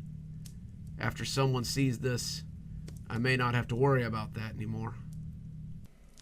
Let's finish up today's stories with a strange little tale about childhood habits that sometimes go awry. So let's hear a story about too many teeth. "Daddy, I lost a tooth." He lisped a bit as he said it, and as I held my hand out, I saw that he had, indeed, lost a tooth. It was one of the front ones, and I congratulated him on losing it so cleanly. I wondered if he had pulled it out himself, but I put that out of my mind. Brandon didn't even pull his own splinters out, and I really couldn't see him yanking out his own teeth. He was 6 and 1 month, as he liked to say, and this was the first tooth that he had lost. He was late in that respect. Many of his friends had already started losing baby teeth, but he was giddy as he brought this one to me. "Now, the tooth fairy will come and take it away," he said, skipping off to continue playing. Ah, yes, I'd forgotten about that part. Brandon had become obsessed with the Tooth Fairy after his friend Nina had lost her tooth. He thought of her like the Blue Fairy from the Pinocchio story, and he was very excited that she would come through his window and leave money for his teeth. He had asked what she did with all those teeth, where she got all the money, and 1,000 other things. I was a pretty creative person, and I'd come up with all kinds of stories about what she did with them, where she got the money, and how she came in without making a sound. On and on and on. I was kind of glad that he had finally lost a tooth, because I was starting to run out of material and thought if he experienced it, he might lose interest in it. We put it under his pillow that night, and I assured him that it would be gone in the morning and there would be money when he got up. Then, of course, I fell asleep waiting for my wife to get home and woke up to find her sleeping beside me and the sun already peeking over the horizon. I went quickly but quietly and thanked my lucky stars that Brandon was a sound sleeper. He hadn't woken up yet, and I took the $1 I was going to put under his pillow out of my pocket and prepared to make the swap. To my surprise, however, the tooth was already gone. No one had left money, but the tooth had disappeared. I looked around, thinking it had slipped out, but it was just gone. I left the $1 anyway, not wanting him to be disappointed, and went back to my room to get more shut-eye before the alarm went off. We never made it to the alarm because Brandon came in waving the $1 and saying that the Tooth Fairy had come. "Look what the Tooth Fairy left me. He said it was all for me."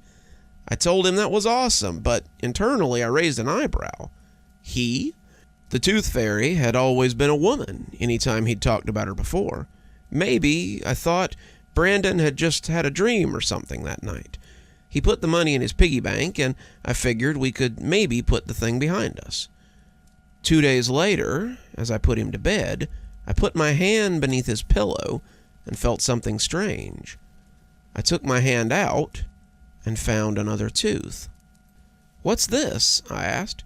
"Oh, I lost another tooth," Brandon said. No excitement, no hope that the Tooth Fairy would come, just a matter-of-fact tone.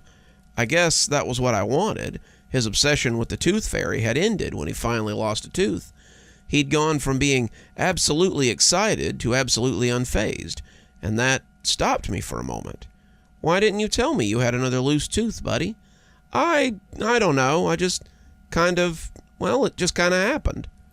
I put the tooth back under his pillow, telling him to make sure to say something next time, and then I kissed him goodnight and put him to bed. When I went to put the money under his pillow a little later, though, the tooth wasn't there. Instead, there was a coin. I took a look at it, thinking it was a $50, but realized I was wrong almost at once. At first, I thought it was one of those weird chocolate coins you sometimes got for Christmas. Turning it, I realized it was just extremely grubby. It was heavy, like it was made out of brass or copper, and the surface looked dirty, like it had been at the bottom of a well for quite some time. I started to take it with me, something in me wanting to keep it away from my son, but I put it back instead. It wasn't mine after all, and by the look of it, it was probably something that he treasured. It had been back under his pillow for less than a second before his hand went searching for it. His fingers took hold of it almost greedily as he clutched it, and I decided to take the $1 back with me. Brandon changed a bit after that night, but it's only in retrospect that I see it. He became very secretive, not my little buddy like he used to be. Brandon didn't want to play video games in the living room with me anymore. He didn't want to read stories at bedtime either.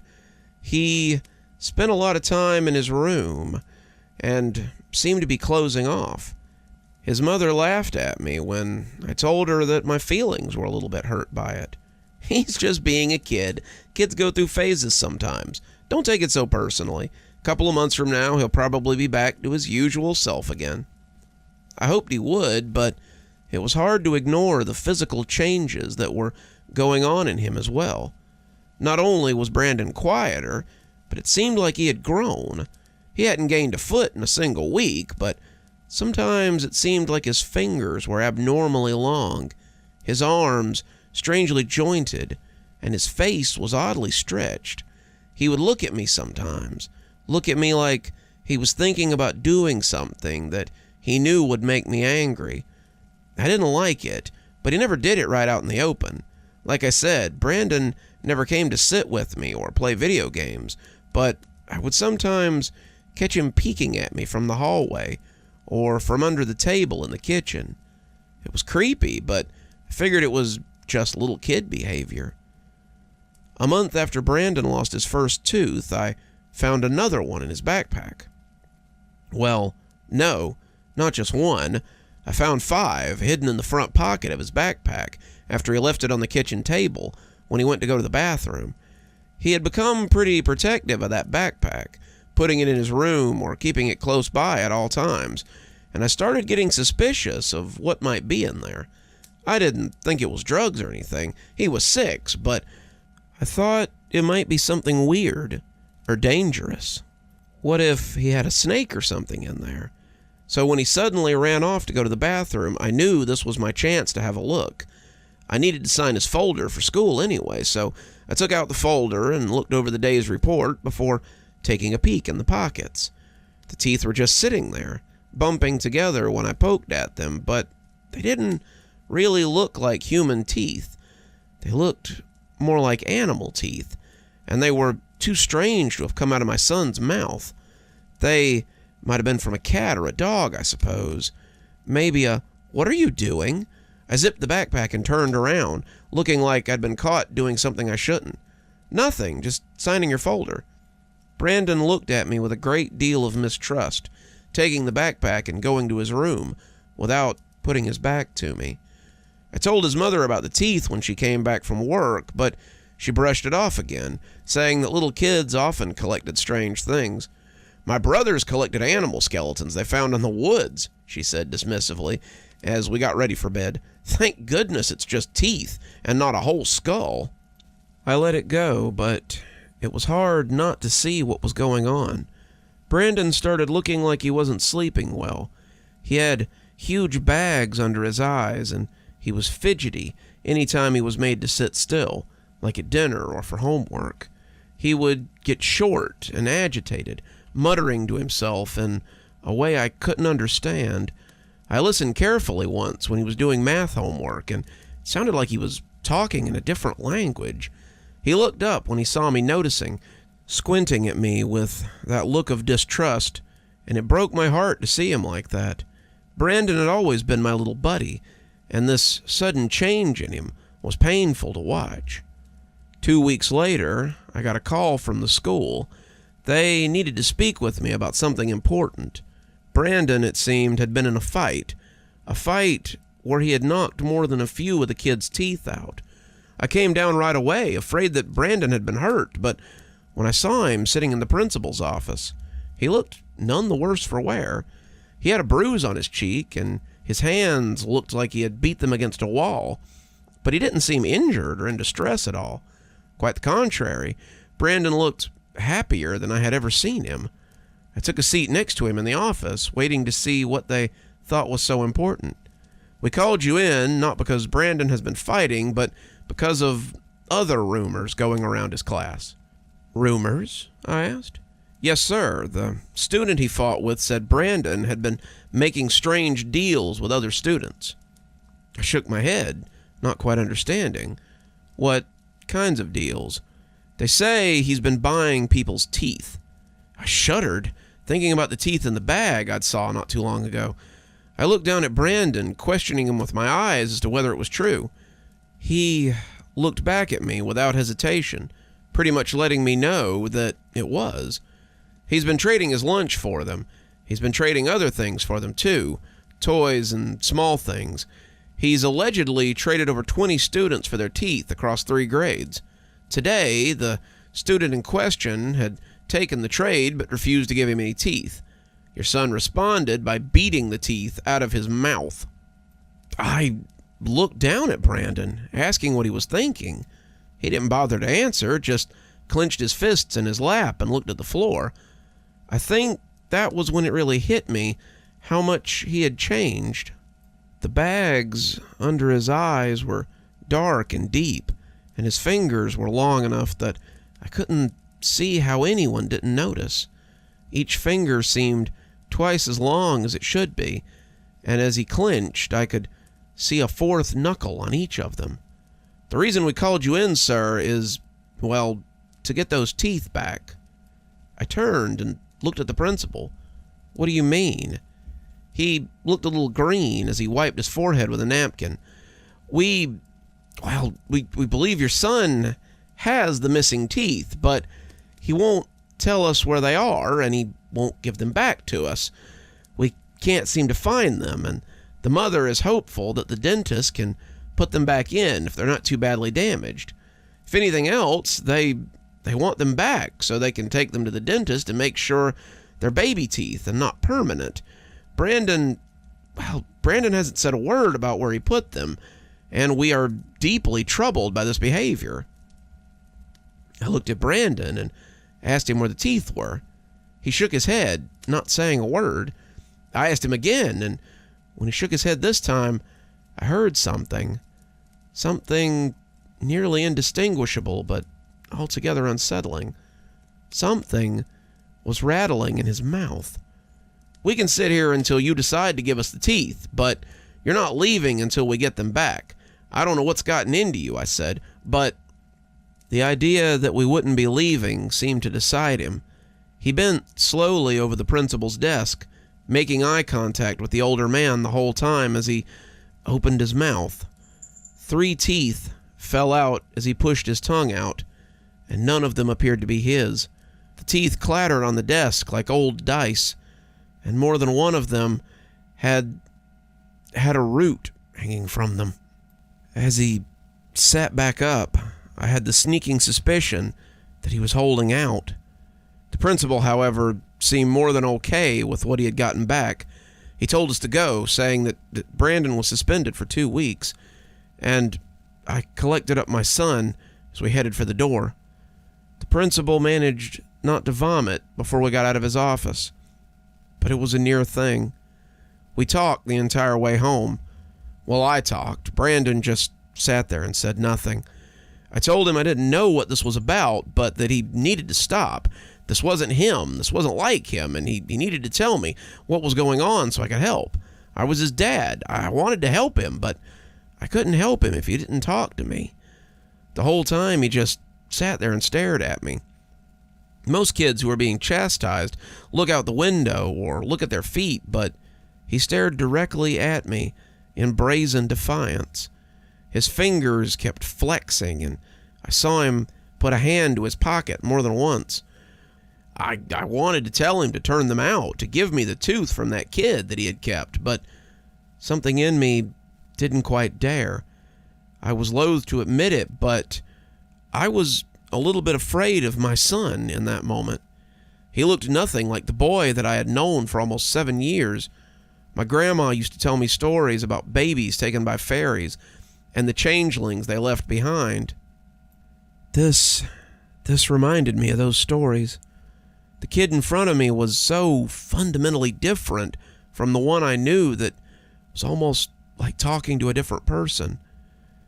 As we pulled up in the yard, I told him he was grounded. No tablet, no TV, no dessert. But Brandon didn't seem to care. He just walked inside and went to his room. His tablet was still on the charger, and his TV remote was left hanging off the door to his room. I didn't know what he was doing in there, but it clearly wasn't playing. He was way too quiet, and when his mother called to tell me that she was working a double, I almost cried. I didn't want to be alone with him for longer than I had to be, and that made me feel even worse. He didn't come out for dinner, and when I went to bring him a plate a little while later, I heard muffled voices as he spoke to someone. I tried to get the teeth, but they caught me. I didn't know who he was talking to. Kind of thought he might be talking to himself, but when a gruff voice responded, I felt my stomach drop. "You'll just have to do better next time." The voice was unlike anything I'd ever heard. It was deep and watery, like something from the bottom of a well, and it spoke in a way that made its mouth sound strangely full. It was devoid of any sort of kindness or charity, the sounds you sometimes hear when people speak to children. It was an authoritative voice, a teacher, and they were not pleased with my son. I'm grounded. They suspended me from school. I'm not going to be able to get you any teeth for at least 2 weeks. Your father has teeth, it said matter-of-factly. Your mother has teeth too. When he answered, he didn't sound afraid. When he answered, it was with cold assuredness. They won't just give them to me. They don't understand what I'm doing. What was he doing? That's what I wanted to know. I gripped the doorknob, hoping they wouldn't hear me, and that was when the voice said something that made my blood run cold. Then do not ask them. Take them, like you did from the boy today. I opened the door in one fluid motion, and my son looked up guiltily as I walked into the room. Who are you talking to? I asked. No one, he said, much too quickly. I heard someone, I said. I heard someone in here talking to you, and I want to know who it was and where they went. That was a lie. I didn't think I wanted to know who they were. What I wanted was for them to never come back. The person had sounded like some kind of demonic fairy from a kid's story, and I was afraid of what I would see if he did come back. It's nothing, Brandon said quickly. Too quickly. I was doing voices. I talked to him for a little while longer, but I got nothing. He wouldn't talk to me. He wouldn't tell me anything, and eventually I just left. I should have left it at that. I should have just left it alone. But I had to try one more time. It was late, about 10:30, which is pretty late for us, and I decided to try a peace offering. I felt pretty certain he was still awake. I had heard something moving around in there, so I cut some of the pie I had made to go with dinner and walked to his room. I was going to offer him the pie and see if maybe we could talk. I just wanted to know what it was that had made him change so much. Most of all, I just wanted my son back. It killed me to have him act like this, but as the door came open, I got more answers than I had bargained for. It was standing over his bed, its arm going under his pillow, and in the darkness of his room, I realized it had to be what he'd been talking to. The pie fell to the ground, but I had a death grip on the plate. I realized later I had sprained my thumb once I was in any state to feel anything. I didn't speak. I could barely breathe, and as the thing turned to look at me, I realized my fairy theory might not be too far off. It was grubby looking, like something that's been living in a ditch. Its features were completely covered in something dark that had the texture of earth, except for the 2 large lamp-like eyes that protruded from its face like bubble lights. It was tall, something I realized as it took its full height. It had been crouched before, putting something under my son's pillow, and it had to stoop so as not to bang its head on the ceiling, which was about 9 feet from the floor. From its back, 4 insectile wings protruded. They weren't large enough to carry it, but they were large enough to be noticeable. Its hands and arms, the fingers multi-jointed, were far from delicate looking as it wiggled them ceaselessly. I expected it to charge me. I expected it to attack me, but instead, it raised one huge finger to its face and made a shushing sound. Shh. You'll wake the baby, it whispered, and its mouth sounded like it was trying to swallow something. Then it smiled, and I saw not a double, but a triple row of teeth inside its mouth. There's no order to them. Molars next to canines, next to bicuspids, next to what appear to be fangs and shark teeth. Its mouth is such a mishmash of teeth, it's impossible not to feel a little woozy when you look at it. It pulled its lips down, somehow containing all those teeth, and before my eyes, it vanished. My son was pretty upset when I grabbed him and carried him out of the house. I put him in the car and we waited till his mother got off work before taking him to a nearby motel. I told her what I'd seen as best I could, and I think she believed there might be something going on now.